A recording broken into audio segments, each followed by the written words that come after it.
All right. Let's do this.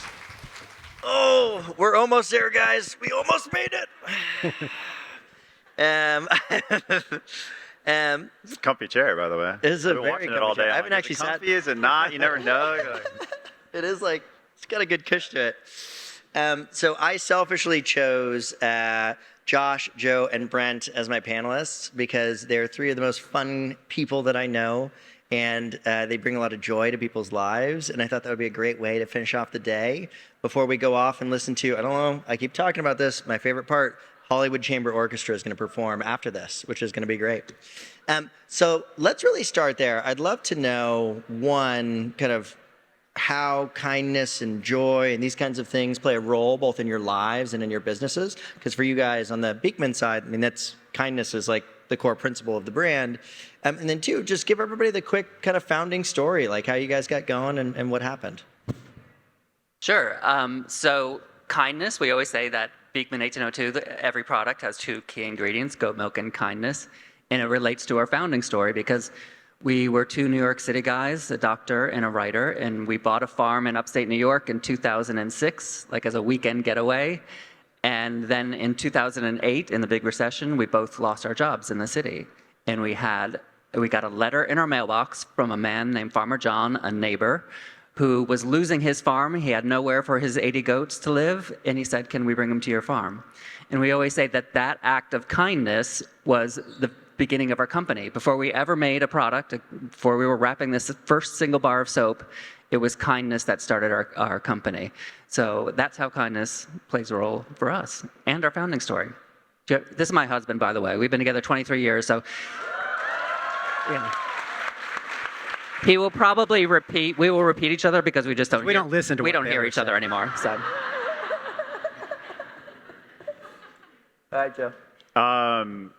Youth of the People, my cousin Greg and I started it together in 2015, but kindness was really brought to us through our grandmother. And I love that you guys use that as the brand, but we got into beauty through our grandmother. She started her first skincare line in 1979.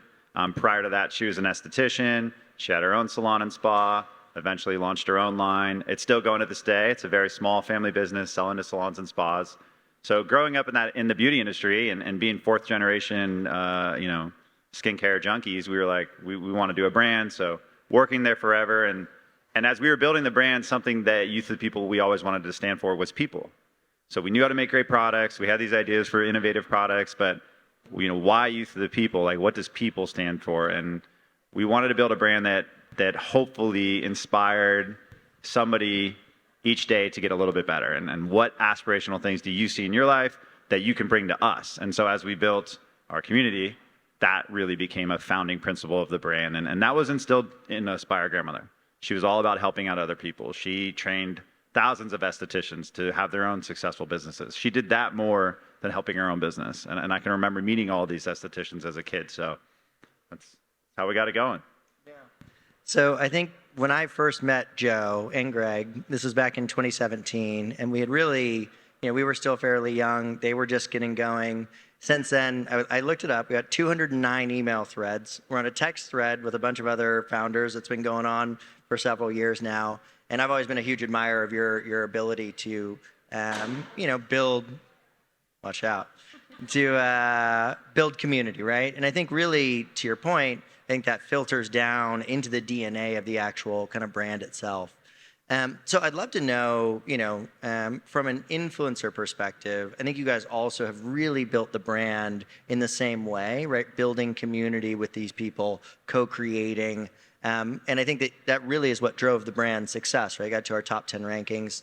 And then on the Josh and Brent side, I think that you guys are now starting to invest in it much more aggressively. And I'd love to know, kind of first, Joe, with you, what caused you to be so successful in working with these people? And then on Josh and Brent's side, we'd love to know what are your learnings? What did you get wrong? What worked out? So maybe Joe first. We just listened to you. Buy the platform. No, it's funny. I actually saw Conor speak before we met at some fund was presenting. It was VMG. I literally just looked this up. VMG, yeah. And I was like, I like what he's into. And when we launched Youth of the People, we launched it literally out of the back of our family business. So we were like hand filling products, like doing what we could. And we had about $5,000 a month we'd come together with for marketing. And so this was 2015. Instagram was like getting going. Brands were starting to figure that out. And we were like, we're going to build a social media, a story, and we're going to tell our story, and we're going to build community. So we started seeding people then, and we were sending packages out to people we thought were relevant to our brand, no matter what if they were in beauty or whatever. And the verticals weren't as defined of like what type of creator they were. It was just people that we thought were youth of the people.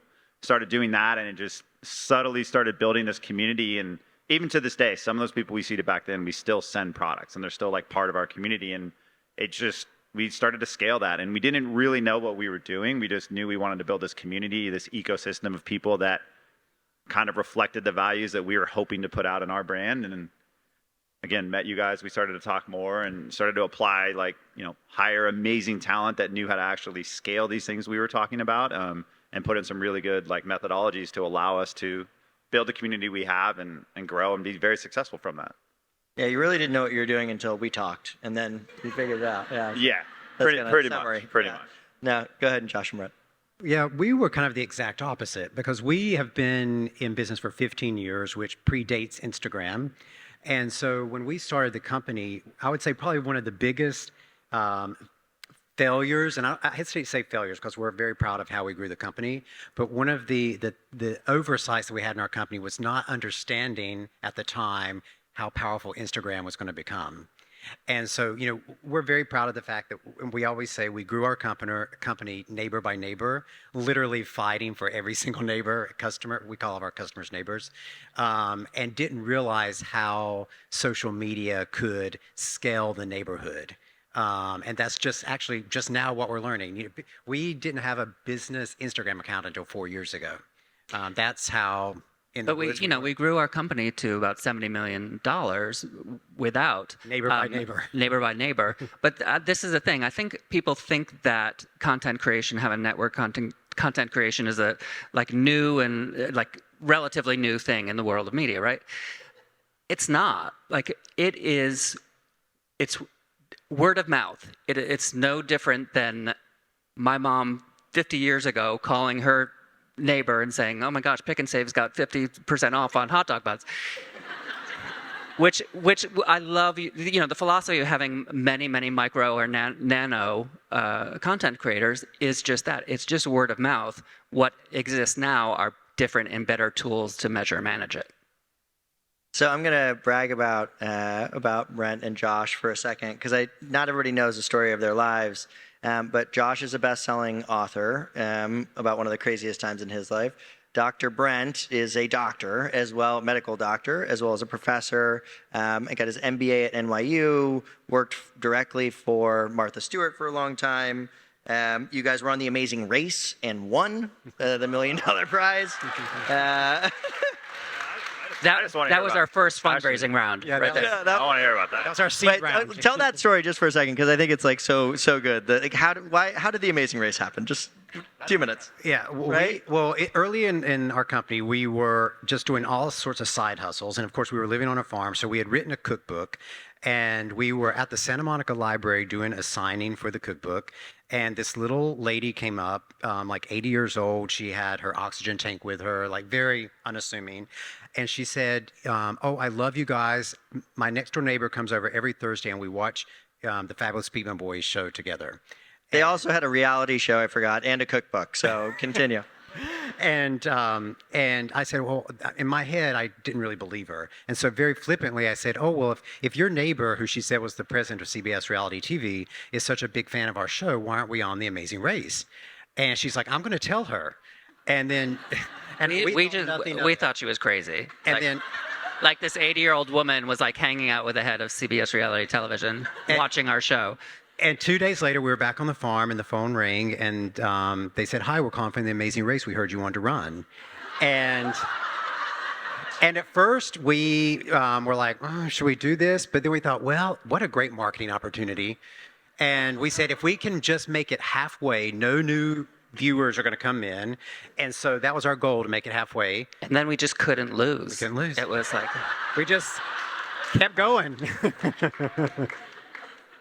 But the really great thing about that story is that then after we won the Amazing Race, which paid off the mortgage on the farm, which helped Josh come full-time into the company, we were back out in California at an event, and that same woman came, that 80-year-old woman. So we were able to thank her for changing, changing her life. Yep. Yep. So I'm curious, and I'd love for you to hit this, Joe, too, but, we're all entrepreneurs here, right? And I think a big part of entrepreneurship is like going out and taking a risk on something like The Amazing Race or writing a cookbook or doing a reality show or founding a brand. So I'd love to know, like, how do you think about taking on these like new challenges where there's a lot of risk? Like, how do you approach that? Maybe we'll start with Joe since they've been talking for a while, and then we'll go to I can't follow that. You're like, I've founded a brand. They've done like founding plus all the other stuff. So, I think it's funny. The word risk gets used a lot as like when you're starting a company and when you're founding a company. And I don't know if it's as much risk as just doing something that you love and you're passionate about, and then trusting your gut instinct. And I think a lot of people associate risk with going like, if their gut instinct doesn't maybe seem like the norm, they're like, this is risky. But really, if you believe in what you're doing and the brand you've built or the company you've built, regardless, brand, company, it could be anything you're doing in life. If your gut's telling you it's the right thing and you do it, like that's the most powerful tool you can have. And I think that's where, for me and Greg, it was helpful. Having a co-founder is incredibly helpful, that we could go like, what's your gut saying here? How are you feeling? Like, we would always go off that first. And I think so you don't even think about the risk because you're like, I believe this is the right thing to do. Yeah, you just have conviction, right? Like, I know everybody's telling me this is wrong, but I believe this is right. I think this is the right way to do it. And you got to trust that. Yeah, exactly. You leave your job, you're going to start this thing, you're going to do whatever you're going to do, and you're like, how are you going to do this? Why are you going to spend this? But if you believe in it, just do it and go, and you'll figure it out. I had a fairly stable job that I was going to take, and I was like, I'm going to go join this startup. My mom's like, what? And then we like started Tribe, and she's like, wait, how many employees do you have? She's like, I don't feel very comfortable with this. Like, you're responsible for people's payroll. It's a crazy thing. You guys go. No, I think people always think that, founders and entrepreneurs are like really bold and, brave, and like they'll do anything, take any, like, dream big, that kind of thing. For me, and I always like to say this because I know there's a lot of people, entrepreneurs, that do want to start that have a little bit of trepidation. And I have lived my entire life with depression and anxiety. And so I am scared of everything. Like, literally everything scares me to death. So for me, if I didn't do things, I would do nothing. So because I would be scared of it. But I turned anxiety into my superpower, because one thing anxiety does is it makes you incredibly strategic because you can see everything that's going to go wrong and ruin it. So you become really strategic, and that became the power, and that's how we started the company, because I could see where it was going to go. I could see where it was going to go wrong, so I could go the other way.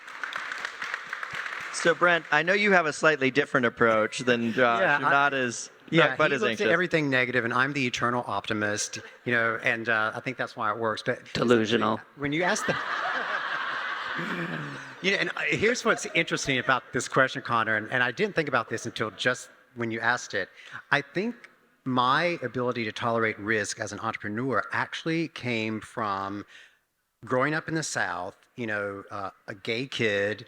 I was in an evangelical family, and it wasn't like, when I came out in my early 20s, that gave me the confidence to do anything. So I said, you know what, I could risk losing my entire family. I can grow this company. As long as you had me. As long as You could do it. Yeah. Just wanted to finish your thought. It's exactly what I was going to say. So, all of us, I think one of the reasons I brought us together is all of us have sold our companies, right? So, I think you guys sold a majority stake. I think you sold the entire thing. We're, now part of CreatorIQ and so excited about it. No, we are very excited about it. I think it gave us the opportunity to do things like this, right? This is a big part of the reason for it. So I'd love to know what that experience was like for you guys. Maybe we'll start with you, Joe. What are some of the challenges for somebody that is thinking about selling their company that you faced after selling it? And how did you think about kind of that process and the right timing for it? And just generally, what have you learned?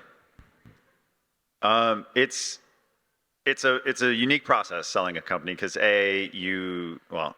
we'd never even thought about it when we launched Youth with People. We were like, how do we build another cool brand? Our family's company's been around 40 years. Let's just have it last that long and see what it becomes.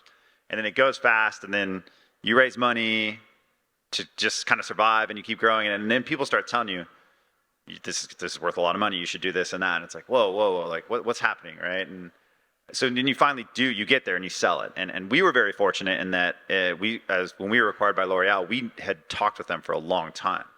So their head of M&A, Carol Hamilton, who I'm sure many in the room have met. If you haven't met her, you need to. She's an absolute icon. But she found us very early on through an event at Sephora. And so we got to know her. And I think we built a lot of trust and comfort in that over 5 years of knowing her. When it eventually came time to like, hey, we want to buy you, we knew that they knew us as founders and as a brand. And I think that was the most important thing, because as you get to a certain stage, we were like, how can we see our brand 10, 15, 20 years from now?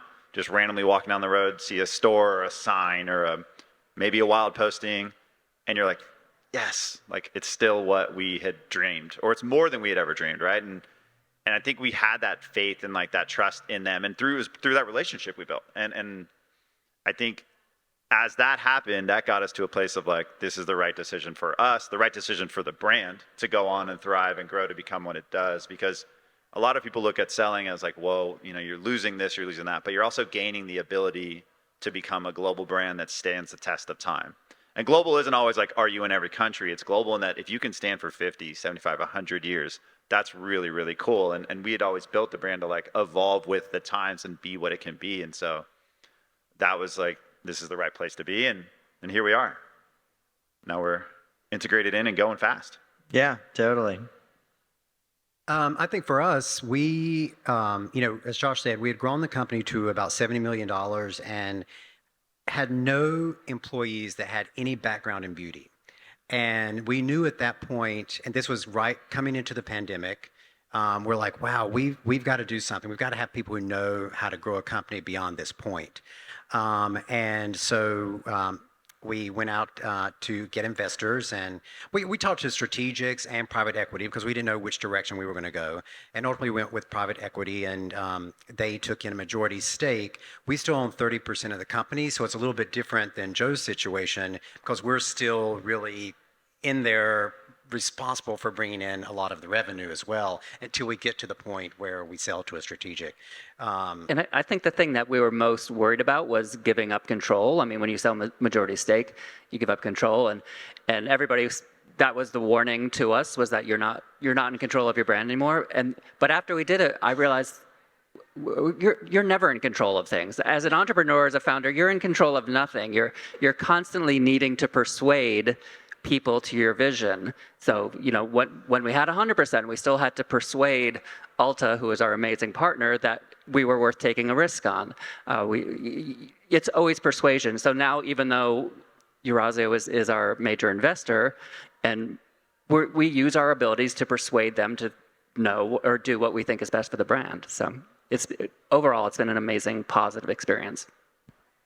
Yeah, I think it is, from my perspective as well. I think to your point, it's like you get more people on your team, right? It's like, oh, I've got more people on my team. And like, it's always been a collaborative effort. You're never fully in charge, right? You got a team and a community and an economy that is largely, trying to help you out, but unpredictable. And so I think it's been really cool to see the communities come together on our side as an organization.